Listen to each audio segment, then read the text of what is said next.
I tell people that you are one of the best watch dealers in all of Australia. I remember my parents being like, what the fuck? Did you just spend $2.5 grand on a watch? I'm like, I did. And they're like, man, what is going on? I was working 3 jobs. I think some people think that I just had money. Money just magically appeared, but I actually didn't. I literally had my sister recording me on an iPhone. Everyone thought I had these massive setups, camera after camera. I had an iPhone 11. And literally that's what we did. The first few videos didn't hit. And then we found like the 3rd video or 4th video. It just like did 100K or something. We're like, holy shit, this might work. What was that aha moment for you? Was that what you mentioned before when you kind of realized I actually really love this and this could be everything I want it to be in the future? Or I think that you got involved in a recent sort of thing in Sydney, right? The credit card chargeback. We get a message that morning as we're about to fly. And JC goes, holy shit. So I was just charged back the credit card. Remember, we're talking, this was like $70,000 worth of watches. Holy shit. I was like, this is crazy. When did you sort of start getting people asking to pay for watches and crypto? Looking at this year, like what's on the horizon for you guys? How did you sort of get into watches? It seems pretty crazy. I watched the social media. For me, welcome everyone. Today we have a special guest on the Proof of Success podcast. We have Calum. Would you like to do a bit of introduction there? Yeah, so I'm Calum. What do? I buy and sell watches here and there. Luckily enough, I get to work with Jeff a little bit as well with some crypto transactions every now and then. But for the most part, I buy and sell watches. Awesome. Bit of an understatement. I kind of, whenever I do your introduction, I tell people that you are one of the best watch dealers in all of Australia. I definitely don't live up to that hype, for sure. So fantastic. So you have a really interesting sort of background there. So do you want to just like take us back a few years and just how did you sort of get into watches and dealing watches? Because it seems pretty crazy. I've watched the social media, and there's a lot that goes into it, and obviously there's a lot that goes in behind the scenes. So. Yeah, I guess for me, it's a pretty long story. If we go back to when I started, so I guess watches is a game where you need a lot of money, right? Or you need cash flow in order to do a business like this. So looking back, I was probably like 17, 18. I wanted a little bit of money. So, I was working 3 jobs. I think some people think that I just had money. Money just magically appeared, but I actually didn't. So when I was 17, 18, I was working like 2 or 3 jobs. I was working at a fish and chip shop after school. I was working at a pharmacy. Then when I finished school, I went into sales. So I didn't want to go to uni. My parents are sort of like, hey, just do whatever you want. Just go get a job. Went and got a job. So I was working my full-time day job. I was going home, working at the fish and chip shop for extra cash, and then cleaning a pharmacy and delivering their drugs.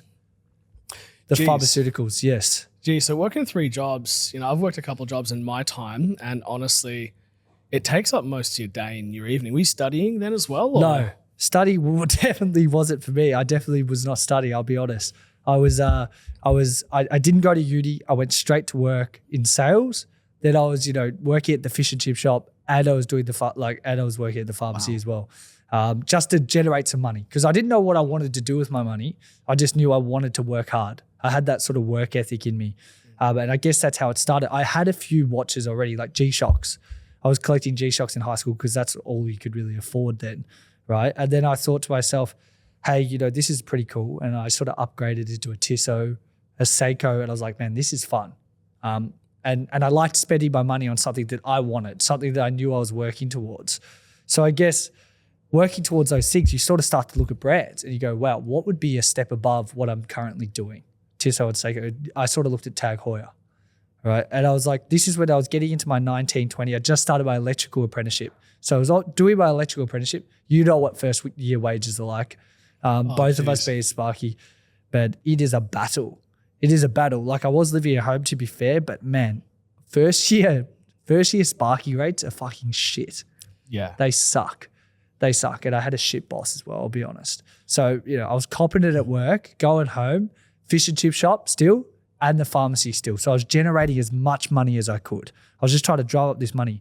And that's when I met John Volgaris, who's probably one of my biggest mentors very early on. I was probably 20 years old at this point, and I bought my first watch, a Tudor, first secondhand watch, a Tudor. And I was like, I went home. I remember my parents being like, what the fuck? Did you just spend $2.5 grand on a watch? I'm like, I did. And they're like, man, what is going on, right? And then a week later, I was like, I'm bored. The ADHD kicked in. I was like, what the fuck? I'm bored of this thing. So I sold it back to John, but I sold it back at the price I bought it for. And I was like, what is this hobby? Like they had Facebook forums specifically for this watch reselling. And I was like, this is crazy. So I sold it back as my first, that was my first Tudor, probably one of my first properly nice watches. Sold it back to John at the same price I bought it for. And I was like, wow, this is crazy. And that's when the deep dive just sort of started, I suppose. So that was kind of like your aha moment when, you could obviously, purchase a watch and then have it liquid pretty quickly as well, right? So completely different market as well. Like we're talking pre-COVID market. So watches were sort of big already. Obviously you have your long-standing players in that field that have already been around there for a long time. But this was a different market altogether. It was nowhere near as hyped as what it is now, I suppose. Yeah, I feel like I went back. I did buy a couple of Rolexes at like almost all-time high price. Like was it just after COVID or whatever? And it's a difficult market. One thing I did learn about buying watches was don't buy them for investment. Yeah, I mean that's a funny topic. Buying watches for investment. It's like that's crazy to say this, right? But in 2020, 2021, when I was buying, I was essentially buying anything. And for some reason, it was just going up in value. Everything was just going up in value. You were buying things, say a Tudor, a Rolex, and it was just going up in value. And I was like, man, what's going on? So I found myself buying watches and just selling it for more. Just if I held it for a month or two, just because the hype was really starting to pick up. But again, it was a different market back then. There was nowhere as many dealers as there is now. And it was pretty frowned upon to be a young watch dealer as well. Like I was 2021, that sort of age group, people sort of look at you and they're like, what's this guy doing? Is he just a flipper? Is he an enthusiast? What's he actually doing? Yeah, that's one thing that really stood out to me about you is that you're so young, because all the watch dealers I've ever met, they've always been older guys. They've always been kind of like family backed. Like my other guy over in Malaysia, they have billboards when you leave the airport. Like they're like a big conglomerate. It's a massive operation, right? Yeah. So for you, essentially not coming from money, right? And then turning around and, working your ass off. I did the first year wages as a Sparky as well. Yeah. Yeah, you have enough for your fuel, buy yourself a couple of meat pies 100%. during your break. And then there's not much left after that really. And you got to buy your own tools as well. 100%. So it certainly is a rough ride. So the dedication and commitment and the grit for you early on, that probably really helped you get that resilience and that hustle kind of in you. Do you feel that that's accurate or? Yeah, I think that when you're in a position where you have to work for something, maybe you don't like what you're doing and you may have found your passion. For me, it's like, why look back? You are doing something or you're trying to do something that you're so passionate about. It would be crazy to be like, hey, I don't want to make this work. And I think that brings me to one of the things I say a lot, that I think it's crazy because a lot of people will go their whole lives not finding what they're passionate about. They might do their 9 to 5, which is fine by all means, but they might be doing something that they're not passionate for the rest of their life. And I was lucky enough to find my passion early on. So I literally said to myself, this is all or nothing. There's no backups. There's no second option. This is the only option. I'm going to make this work. And that's the mindset that I had from such a young age to make this work, I suppose. Yeah, that's amazing. It goes down to that sort of mindset of like, when your back's up against the wall, do you kick or do you give up, right? And, I don't know, obviously you've told us your story so far, but for me, I do my best work with my back up against the wall. Yeah.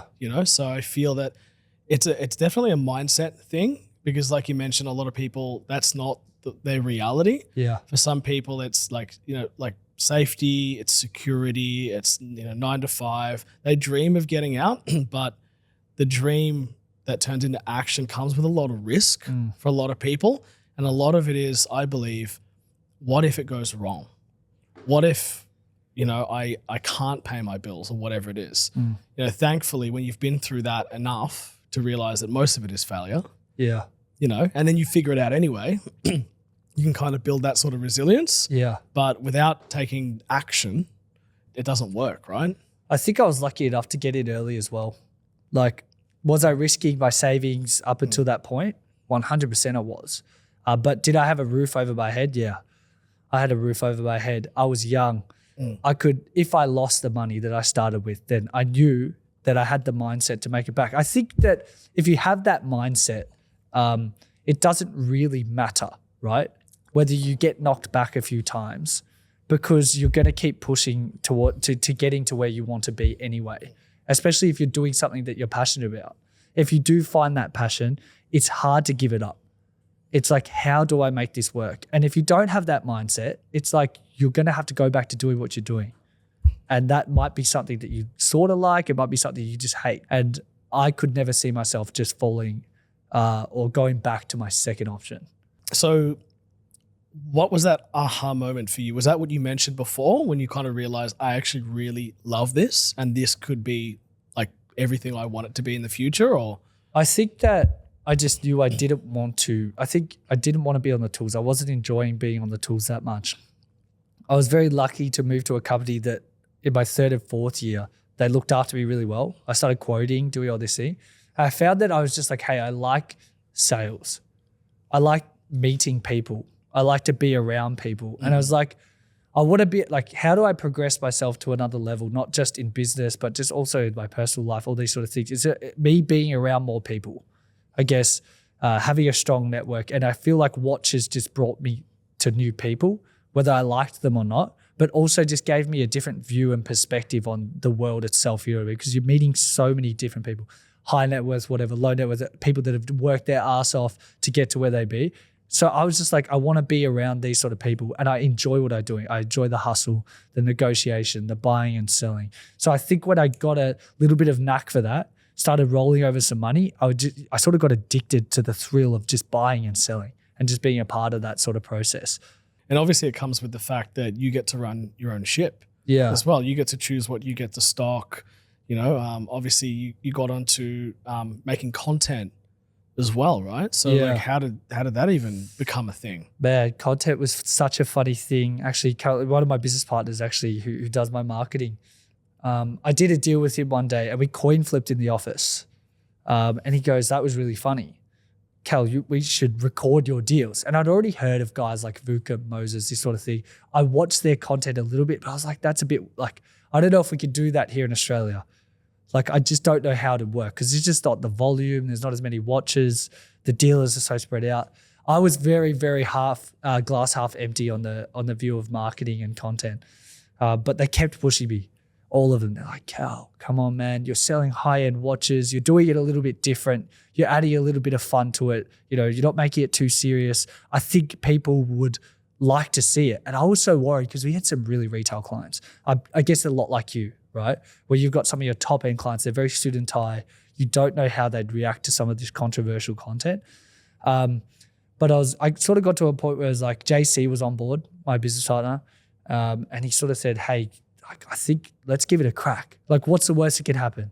You know, you might gain a few followers and it might not work, but I'm the sort of guy, it's like it's all or nothing. I think it's very similar to you, and that's why we get along. If I start something, I'm not half-assing it. So that's why I didn't start it for so long.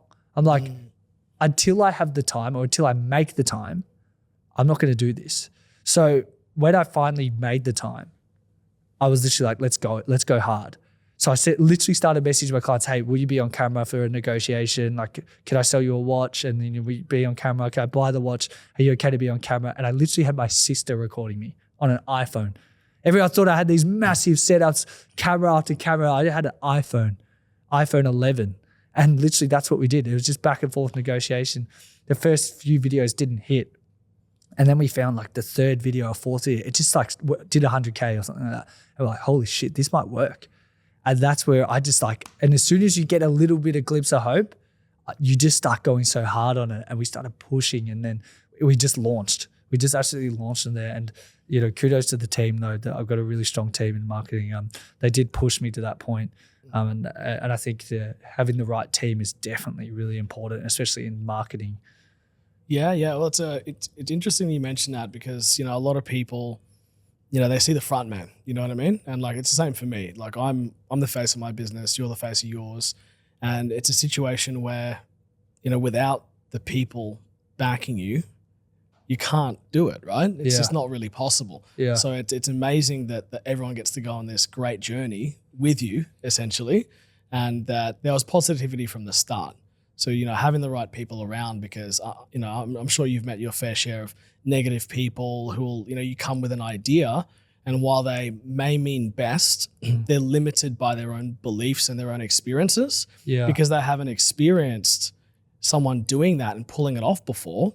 Maybe they can think, oh yeah, but what could go wrong here? They start to be negative. Yeah. But it's really good that you had a team that fully supported your journey and kind of pushed you to do it. And look at where you are now. Like you're absolutely smashing it. You're one of the most recognizable watch dealers, in my opinion. You're all over my social media in Australia, and that may expand. So it's really exciting. I think you tend to agree that having the right team only makes things so much easier because you get to a point in your business where you can't just do everything yourself.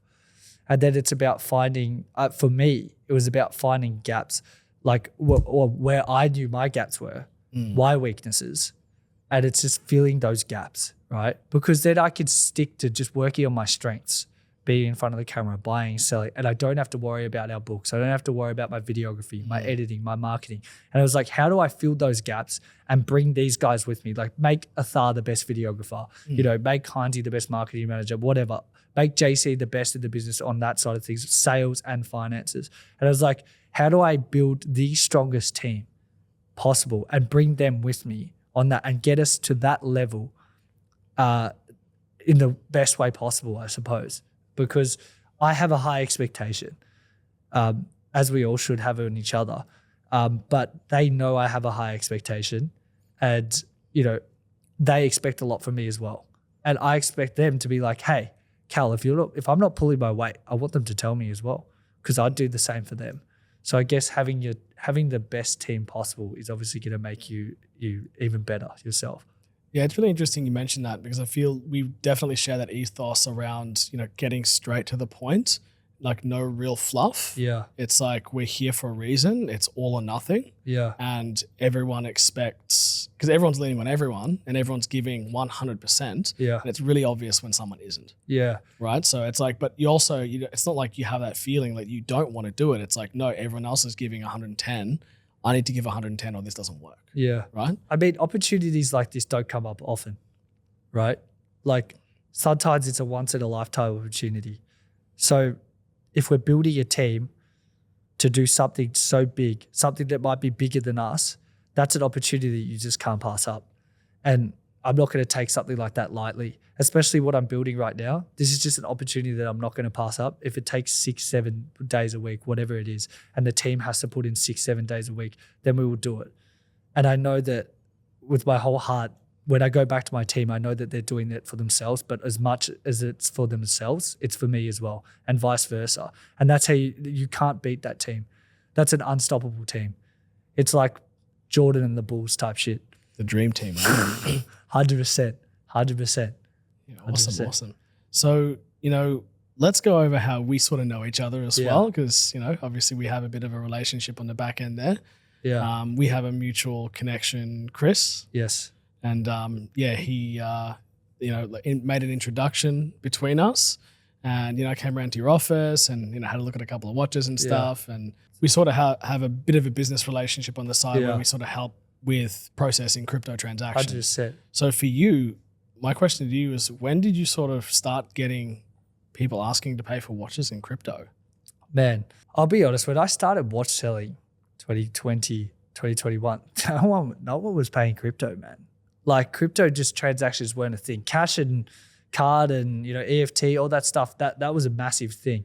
But crypto only really started pumping, I think, like people only started to try and pay crypto for watches in the last 2-3 years maybe. When I started, it just wasn't a thing. And if you were taking crypto payments, it was like seen as a risk.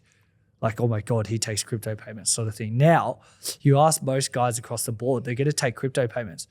You will fall behind if you don't take crypto payments, because I would have lost so much business because there's so many young people now that are trying to enter this game, move their money from crypto, whatever. They've made some money, they've lost some money. They just want to move it into an asset like a watch, and they want to pay crypto.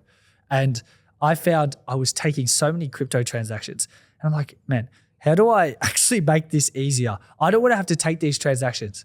Like, I don't want my business partners to take these transactions. And that's sort of how we didn't meet necessarily through that. We met through watches. Mm-hmm. But then I was like, when I met you, I was like, hey, this is going to be so much easier if Jeff just brokers all my transactions. And you'll find that majority of the crypto transactions I'm taking right now are these young guys that are trading whatever they're trading.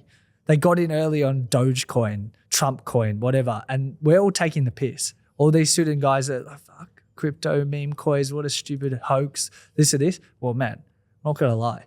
These boys are coming in and buying fucking Rolexes off me, man. Date just, not even just OPs and stuff, 10 grand. Like, these guys are dropping $50,000 to $100,000 on watches. Like, we're talking some serious money. And some of them are like 17, 18 years old. So good on them for that. But I advertise that I do take crypto transactions, and I'm taking multiple transactions a month in crypto now. Yeah, we've definitely felt a big sort of growth in the volume and the interest around it. And look, it makes sense, you know, like a couple of years ago, even Tesla was starting to take Bitcoin transactions. Ferrari accepts Bitcoin for Ferraris. You know, if it's easier for people to transact, because all you're doing is transferring value for an asset. Yeah. Right, that's all it is at the end of the day. 100%. You know, but also there's like a lot of sort of dangers, right? Because, you know, there's obviously a lot of unknowns about crypto wallets. And even like one of the good things about crypto is there's no chargebacks. Once you send the transaction, it's pretty well permanent, right? But you got involved in a recent sort of thing in Sydney, right?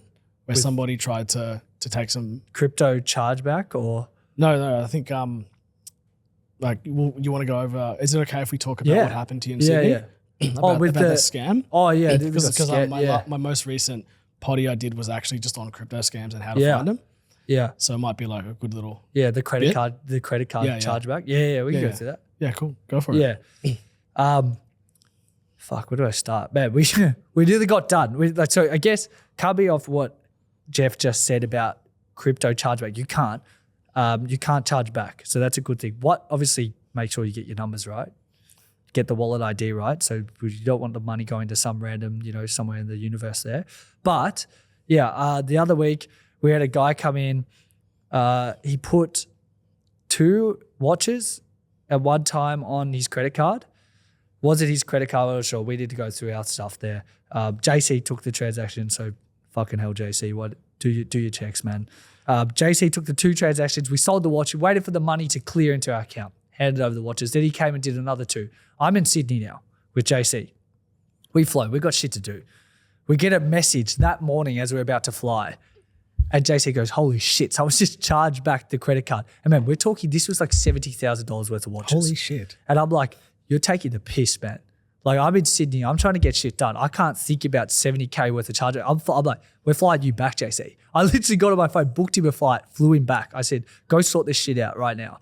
And I was like, who's this little motherfucker doing this? Like, this little scammer, right? And he was 100% scamming. He was using different people's credit. Maybe he was using different credit cards. Maybe he was using his own credit cards, whatever he was doing. Could have been anything, right? Yeah, crazy. And then how stupid can you be though, right? He goes, you think that we don't know other watch dealers in Melbourne? He starts offering these watches to other watch dealers in Melbourne. And he takes the watches. So I put out a message and say, man, I'm just about to be scammed $70,000 in watches. If you get offered these watches, let me know. Waleed from Al Crodo calls me. He goes, Cal, I think I've got this kid in here with your 4 watches. Like, what's the go? Tell me what's the go and we'll try and sort something out. Right? I'm like, man, he's stolen my watches. Oh. He's literally stolen my watches. He's tried to charge it back on the card. And he's like, are you sure? Are you certain? I'm like, 100% certain. I'm like, this guy can't be that stupid to walk in. And if he could have walked into anyone's office, Waleed would be the last guy that I'd walk into his office. He's probably one of the most prevalent Lebo watch dealers in Melbourne. I don't know why he picked Waleed. He could have picked anyone, man. He could have picked JC, like small Asian man, but he picked Waleed. So he's walked into Waleed's office with these watches, and Waleed just said, yeah, let me have a look. Mate, you're not leaving with these. And he goes, what do you mean? And Waleed goes, these watches are staying with me. You can either wait for the cops or you can get fucked, essentially, is what he said. And this kid's like 19 years old, mind you. And he goes, you're scamming me, this and this. He's like, I'm not scamming you. I've got the chargebacks, I've got everything. I know exactly what you're doing. You could leave these watches here and get fucked, or you could wait for the cops with me. And he starts calling his boys, apparently. Starts calling his boys. There's some 18-year-old, 19-year-old. He's like, boys, come upstairs. We have an issue here. And Waleed's in the background. You can hear him, fucking bring your boys up. I'm not going to do that. I said, bring your boys out, but we'll sort it out in my office right now. Sounds like it's about to kick off. It was about to kick off. And I was sending my business partner in. I thought it was going to all happen. And his boys go, yeah, we'll come. Never came. He fucked off. We got the watches back. It was a big hoax. We got to Chris has obviously talked to us, gave us a bit of a stern talking to. Chris is Jeff and I's mutual connect. He said he wasn't happy with that at all. We got a bit of a scold. But we will not allow that to happen again. And crypto, it just won't happen like that. You can't charge back. Yeah, and there's a reason why, even for us, for crypto, we don't accept credit cards. We don't accept wise payment processors, because if someone changes their mind in the morning or decides, comes forward with a genuine intent to scam us, then they can just call up their bank or whatever their processor is and say, I didn't authorize this transaction, and then they can just take it back like that, right? And it happens all the time. It happens everywhere. So you guys are sort of lucky that, you had obviously a reasonable network, and this person was obviously like not that intelligent. Criminals aren't usually that intelligent. He was very stupid, can confirm. And you were able to recover the assets, right? But what a story, But obviously, whenever things like that happen, close calls, you fix processes and you move forward. So, well, we live life for the story, do we not?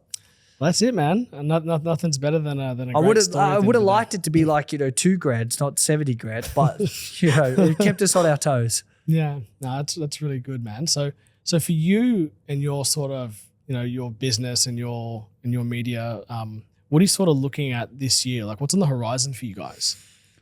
Man, I mean, the good thing about these things is I'm an ideas guy, right? I like to come up with 9 or 10 ideas, and if I get shot down on 8 or 9 of them, at least I know I've hit one banger, or I've tried to hit one banger. So I guess the good thing about having the team that I have is they love to generate ideas with me, but they're also not willing to go, Calum, that's a fucked idea. That sucks.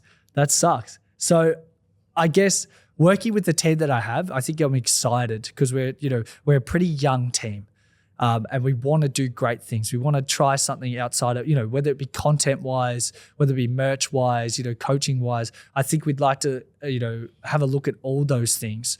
Eventually, this year, I'd love to see where my content takes me, whether it be, I try this sort of stuff, podcast sort of stuff.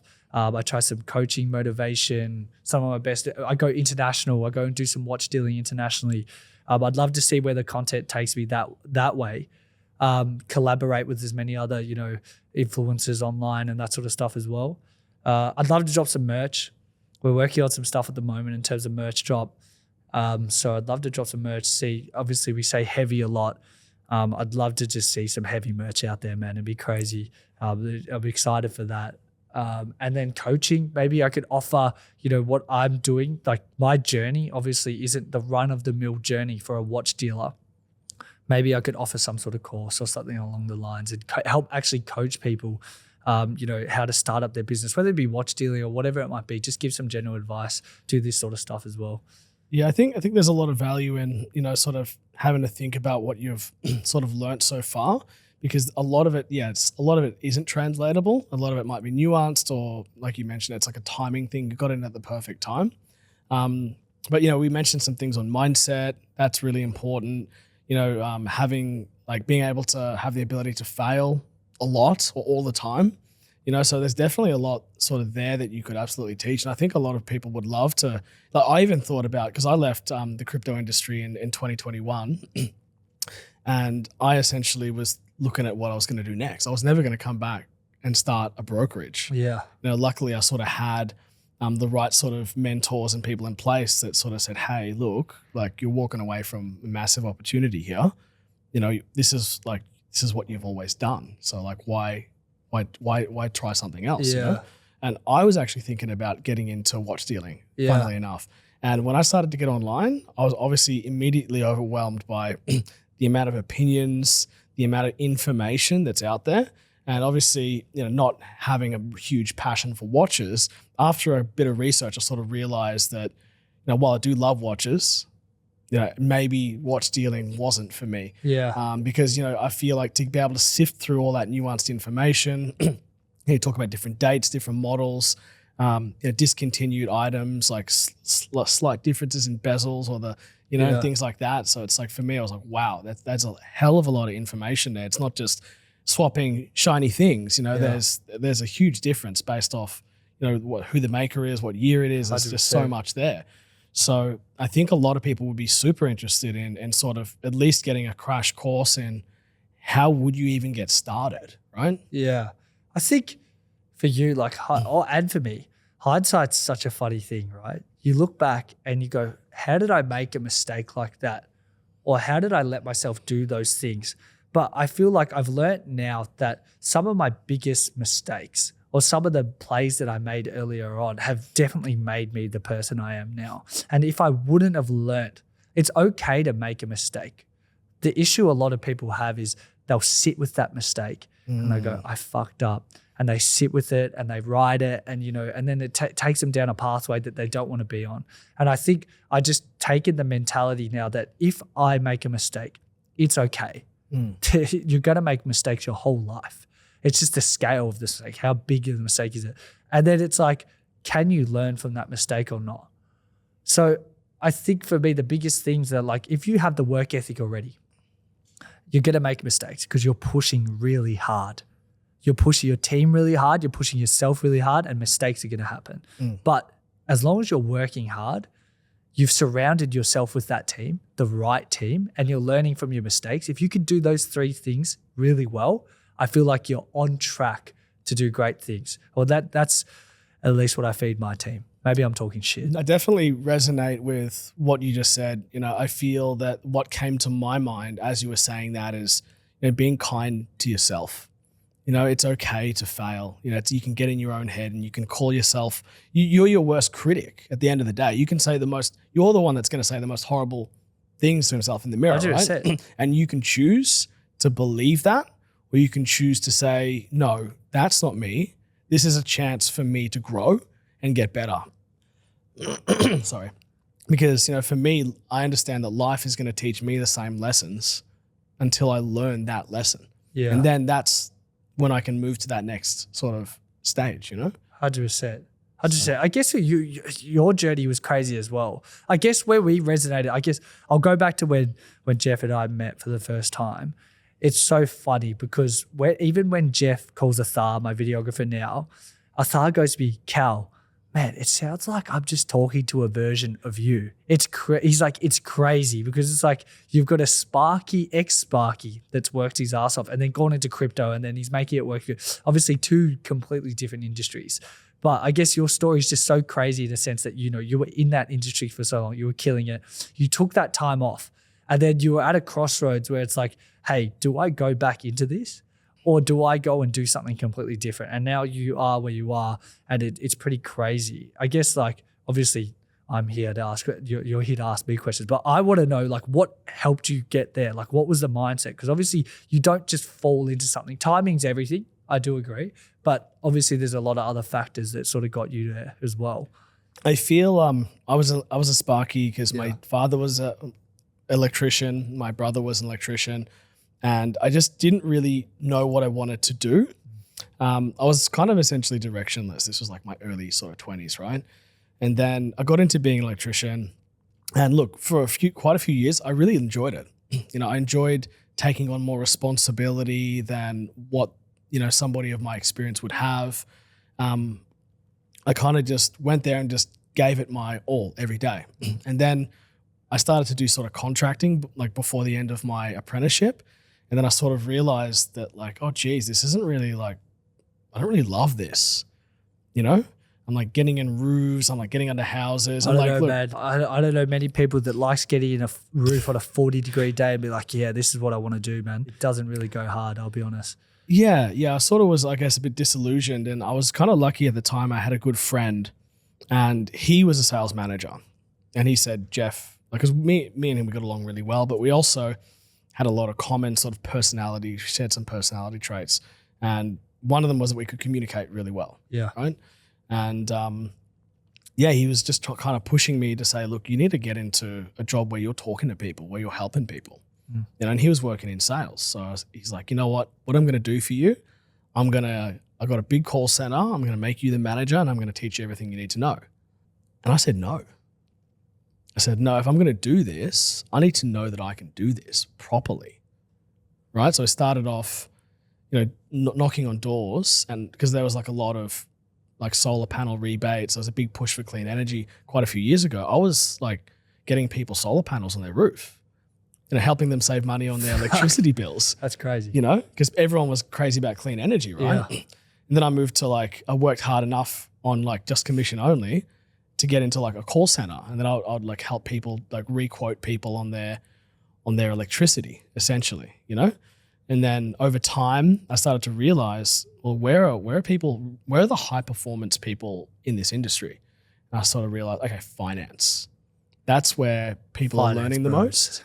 Yeah, literally finance, bro. I never thought I'd be here. And I got into the lowest rung at a stock brokerage. And I started off in like customer support and just kind of answering basic questions. And I sort of realized, hey, there's something here with this guy. And, obviously quickly got promoted within, a very short period of time. I was a broker, right? And I was way out of my depth, There are guys in the seat next to me that have been doing it for 30 years and they're picking on me because I didn't know much. You know what I mean? It was pretty full on. Yeah. Luckily enough, once again, I had someone who sort of took me under their wing. His name's Sam. He actually works with me now at Uptrade. And he taught me a lot showed me the ropes and kind of helped me sort of figure it out, so to speak. And, from there, I just kind of, I decided that, this was great. I loved it. I really enjoyed it. And then Calum and Brown actually started. One of the early founders actually approached me and said, hey, we're looking for someone like you, someone with crypto experience. Fuck those guys though. So essentially, they were looking for someone with finance experience because I was buying Bitcoin back when I was an apprentice electrician for like $50, $70. Yeah. I wasn't buying much. My wage was like 250 Australian dollars a week. So $20 to $50 a week was just like what I could afford. Yeah. And I just kept doing that. And obviously, went into the finance game as well. But fast forward a bit and I started off as their first broker. Didn't really understand marketing. I was doing just, obviously just sales, essentially brokering. But the thing was I never had to find clients. I never understood how that worked because there was a whole marketing team offshore that would do that in all the companies I worked for, right? So for the first time, I actually had to understand how to find customers, which customers are actually going to value the service and which we can provide value to. Yeah. And how do we sort of hone in on that? So, I learned a lot of really great things working there, which was great. And I suffered from some pretty extreme burnout towards the end. It was like 7 days a week, 70, 80 hours a week. And it was for years. Yeah. I missed birthdays. I missed, anniversaries. I missed, Christmas, public holidays, all that sort of stuff. Yeah. And while it seems like, that's what kind of a lot of people do, right? It does sort of, when you put all your eggs in one basket, guess what? You're going to do really well in that basket.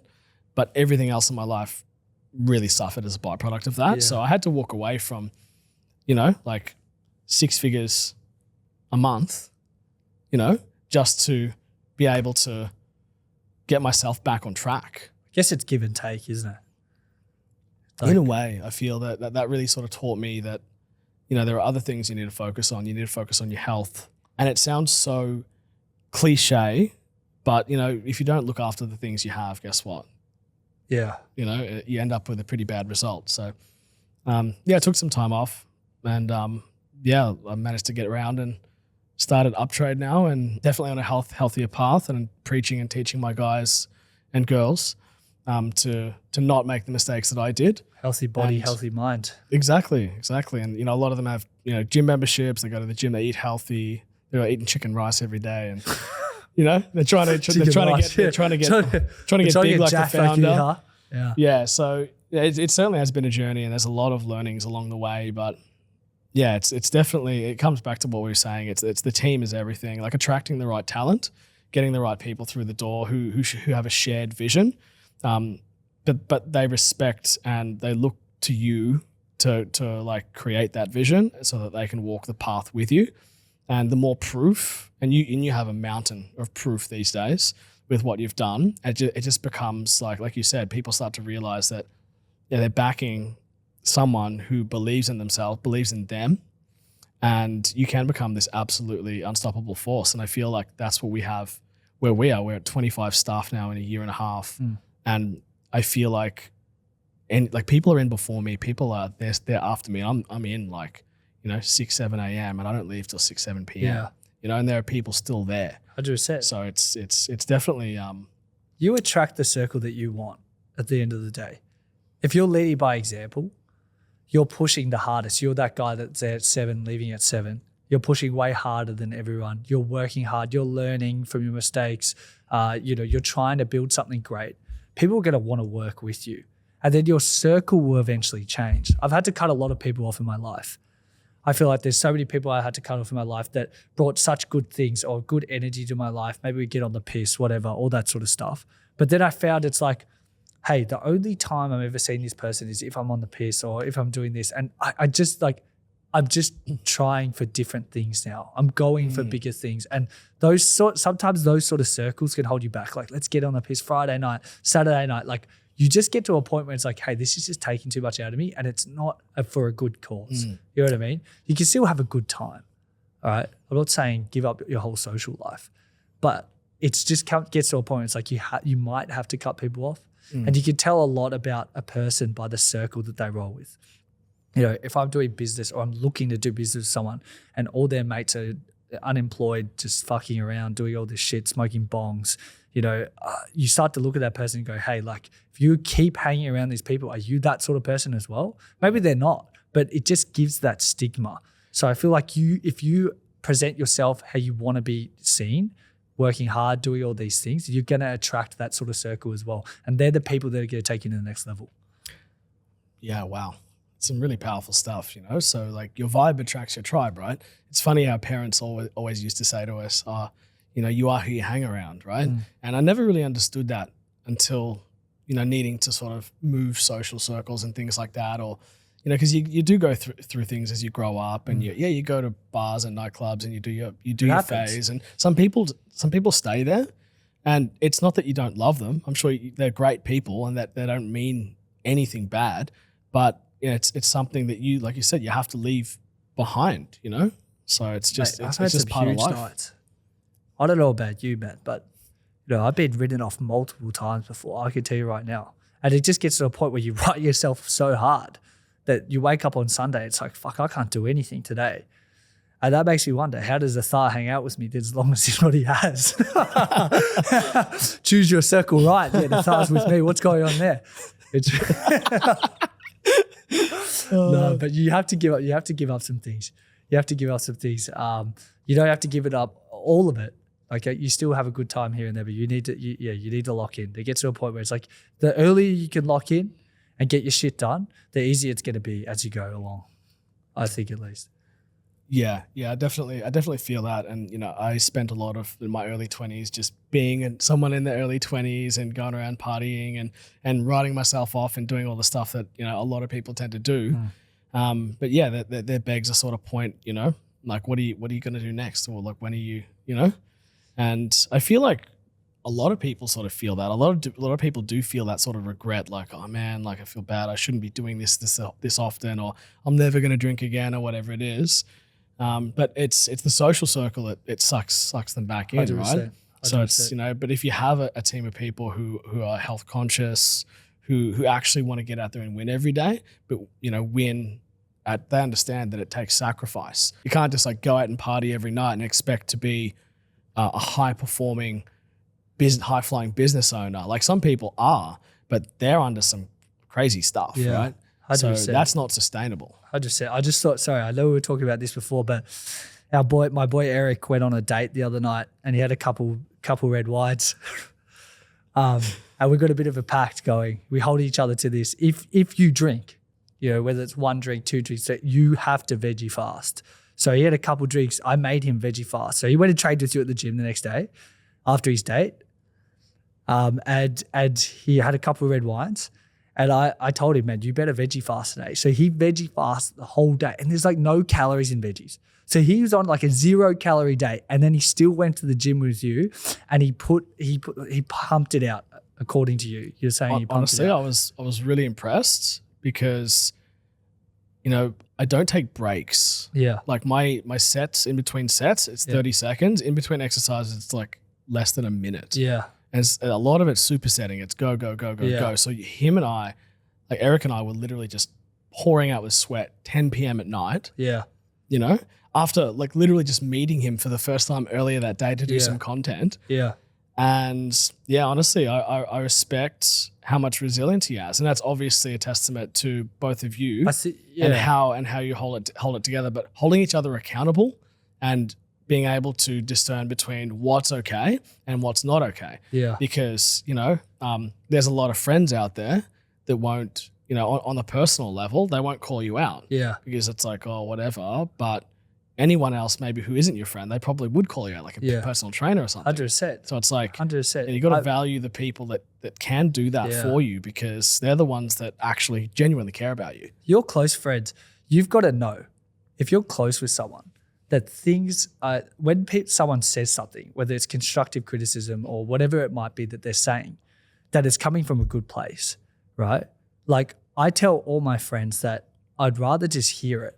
You tell me if I'm doing something so fucked up or doing something wrong because I know it's coming from a good place. It's coming out of care and love, not because they just want to, beat me down. And those sort of people that do want to beat you down, you just need to cut them off, right? They're half glass empty guys. They're always there. But that's why you need to surround yourself with the right people. But when it comes to accountability, you've got to be accountable. I'm not going to let it slide. If Eric wants to drink, that's fine.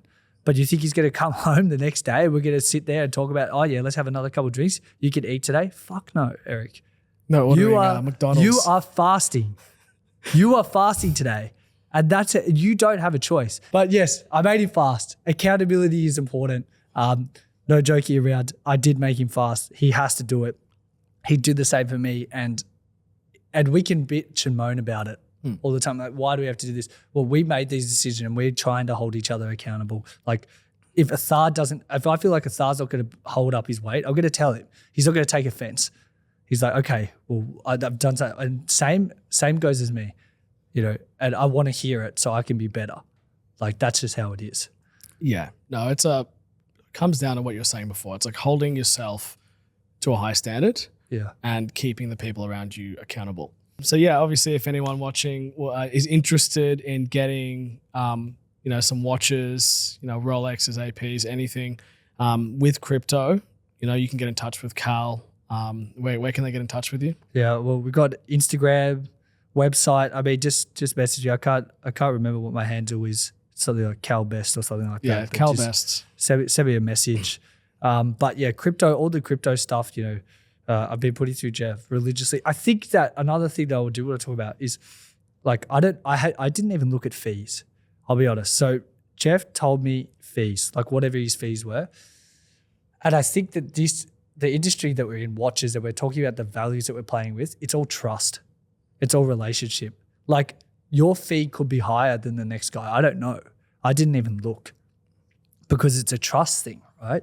I'd rather do business with you on a long term and know that I have the relationship with you and that trust and know that you're looking after me ongoing than to try and just go hard and be like, Jeff, give me like 0.1% less, man. Give me 0.1% less. This guy's quoting this. Because I don't know what he's quoting. I don't know who he is. I don't know what he's quoting.